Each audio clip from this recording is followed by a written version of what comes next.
Have you ever felt a presence in an empty room? A chill crawling up your spine for no reason? What if that feeling wasn't just your imagination? What if it was the lingering echo of a century-old horror? A story so disturbing it defies explanation. This is the story of Hinterkaifeck, a name that has become synonymous with terror in Germany, a place where an entire family was wiped out. And the killer, well, the killer decided to stay. Deep in the heart of Bavaria, nestled between thick forests and rolling fields, stood the isolated farmstead of Hinterkaifeck. It was a place removed from the world, a self-contained universe for the Gruber family. The patriarch, Andreas Gruber, was a man known for his harsh temper and secretive nature. Living under his roof were his wife, Cecilia, their widowed daughter, Victoria, and her two young children, 7-year-old Cecilia and 2-year-old Joseph. The farm was their fortress, but its isolation would soon become its tomb. The community viewed the Grubers with a mixture of pity and suspicion. Whispers followed them like shadows, tales of a family that kept to themselves, their farm a place of unspoken secrets. Andreas was not a well-liked man. His cruelty to his family was an open secret. There were darker rumors too, whispers of an unnatural relationship between Andreas and his own daughter, Victoria. A sin that cast a long, dark shadow over the farm, and was even confirmed by a prison sentence for both. The strangeness began subtly, like the first hint of frost in autumn. 6 months before the tragedy, the family's maid abruptly quit. She fled the farm in terror, claiming the house was haunted. She spoke of disembodied footsteps echoing from the attic, and a constant, unnerving feeling of being watched by an unseen entity. Andreas, a practical and stubborn man, dismissed her fears as foolish superstition, never imagining the truth was far more terrifying than any ghost. Weeks before the end, the signs grew more blatant, more impossible to ignore. Andreas confided in a neighbor about finding a single set of footprints in the fresh snow, leading from the dense forest line directly to the farmhouse. Chillingly, there were no tracks leading away. It was as if someone or something had emerged from the woods and simply vanished into the fabric of the farm itself, becoming a part of its growing dread. The unease within the farmhouse thickened. The family began hearing noises from the attic creaks, scrapes, and the distinct sound of footsteps pacing above their heads as they tried to sleep. Andreas, armed with a pickaxe, searched the dusty space multiple times, but found nothing. No person, no animal, nothing to explain the phantom tenant who roamed their rafters. The house was settling, he told himself, but the fear in his family's eyes told a different story. Then a newspaper appeared on the porch, one nobody in the family had purchased or subscribed to. It was from Munich, a city miles away. A strange and unwelcome intrusion from the outside world. Shortly after, the main set of house keys vanished without a trace. The house was no longer a sanctuary. It felt compromised, as if an invisible hand had unlocked their doors and was now toying with them, patiently waiting. On the last day of March 1922, a new maid, Maria Baumgartner, arrived at Hinterkaifeck. It was her first day on the job, a fresh start in a new place. Her sister accompanied her to the isolated farm, staying for a short while before departing. She was the last person to see any of the inhabitants alive. As she walked away, she had no inkling that she was leaving her sister to face a horror that had been brewing within the walls of Hinterkaifeck for weeks. That evening, under the cloak of a cold Bavarian night, the entity that had been haunting the farm finally revealed its malevolent purpose. One by one, 4 members of the family were lured from the perceived safety of the house to the barn. Perhaps it was a noise, a perceived threat to the livestock, or a familiar voice calling from the darkness. Whatever the method, it was brutally effective. Andreas, his wife Kazilia, their daughter Victoria, and young Kazilia walked into a trap. The barn became a slaughterhouse. The killer, using a mattock, a heavy farming tool, attacked them with savage force. Each victim was struck down with blows to the head. A swift and merciless end in the hay-scented darkness. The bodies were then stacked unceremoniously, one on top of the other, and partially covered with hay. A gruesome tableau of familial annihilation hidden within the barn's silent walls. The horror was not confined to the barn. After dispatching the 4 family members, the killer re-entered the house. There, 2 souls remained. The new maid, Maria Baumgartner, was asleep in her chamber, oblivious to the carnage just yards away. She was killed in her bed. In the nursery, 2-year-old Joseph slept soundly in his cot. The killer showed no mercy, ending the toddler's life with the same cold brutality. The house fell silent, every life within it extinguished. For the next 3 days, an unnerving sense of normalcy pervaded the farmstead, a grotesque parody of life. Neighbors saw smoke curling from the chimney, a sign of a warm hearth within. The livestock, the cows and chickens, were tended to. Someone fed the animals and milked the cows. Food was eaten from the kitchen.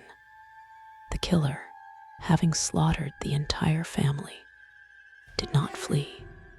Instead, they made Hinterkaifeck their home, living amongst the 6 corpses they had created. The outside world remained oblivious. The mail carrier noticed the post piling up, but rural life had its own rhythms.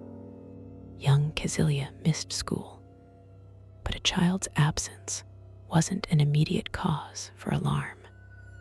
The family missed their Sunday church service, which was unusual, but still, no one came to check. The farm sat in its isolated bubble of death. The perpetrator, its sole living occupant, a ghost in a house of ghosts. It was on April 4th, 4 days after the murders, that the bubble finally burst. Lawrence Schlittenbauer, a neighbor who held a complex and sometimes contentious relationship with the Grubers, grew concerned. he gathered a few other men, and they made their way to the silent farm. The place was unnervingly still. The family dog, usually boisterous, was quiet. An oppressive silence hung in the air, thick and heavy with unspoken tragedy. The search party first entered the barn. The scene that greeted them was one of unimaginable horror. They discovered the bodies of Andreas, his wife, his daughter, and his granddaughter, piled together and hidden beneath hay. The brutality was shocking. The casual disregard for the victims, even more so. The men, hardened by farm life, were shaken to their core. They knew this was only the beginning of the nightmare. Steeling themselves, they proceeded into the main house. The grisly discoveries continued. In her small room, they found the body of the new maid, Maria, slain in her bed. And in the nursery, the most heartbreaking sight of all, the small, lifeless form of 2-year-old Joseph in his cot. The entire family, from the 72-year-old matriarch to the 2-year-old toddler, had been systematically and brutally murdered. The subsequent police investigation was fraught with difficulties from the start. The crime scene was heavily contaminated before authorities even arrived. Disturbed by the well-meaning neighbors, forensic science was in its infancy, limiting the evidence that could be gathered. Autopsies confirmed that the cause of death for all 6 victims was blunt force trauma to the head, inflicted by the family's own mattock. The weapon of their demise was a tool they used every day to cultivate their land. One of the most horrifying details emerged from the autopsy of 7-year-old Kazilia. The coroner determined that the young girl had not died instantly. She had remained alive for several hours after the attack. Lying in the dark, cold barn, surrounded by the bodies of her murdered family. In her agony and terror, she had torn out clumps of her own hair. It was a testament to the unimaginable fear she must have experienced in her final moments. The investigation quickly stalled. The motive was baffling. Robbery was ruled out, as a significant amount of cash was found untouched in the house. This was not a crime of passion in the typical sense. It was too methodical, too cold. This was an execution. Police interviewed over 100 suspects over the years, but no one was ever charged. The killer, who had lived so comfortably with the dead, had vanished as completely as if they were a phantom. The theories were as numerous as they were unsettling. Some suspected Lawrence Schlittenbauer, the neighbor who discovered the bodies, and had a complicated history with Victoria. Others whispered about Carl Gabriel, Victoria's husband, who was reported killed in World War I. Could he have survived, returned to find his wife in an incestuous relationship, and exacted a terrible revenge? The idea was compelling, but impossible to prove. The farm itself did not survive. A year after the murders, the blood-stained buildings of Hinterkaifeck were demolished, erased from the landscape, as if to purge the evil that had taken root there. But destroying the buildings could not destroy the memory. The story of the farm became a dark legend, a cautionary tale whispered on winter nights, a permanent stain on the region's history. The land where the Grubers lived and died remains empty, a memorial to an unsolved horror.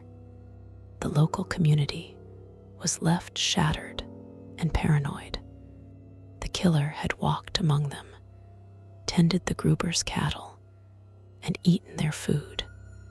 It could have been anyone: a neighbor, a traveling salesman, a disgruntled relative. The fact that the murderer was never found meant that the monster was still out there, somewhere. This knowledge bred a deep-seated fear and suspicion that poisoned the small community for decades to come. Even stranger, the skulls of the 6 victims were sent to Munich for further examination by clairvoyants in a desperate attempt to glean clues.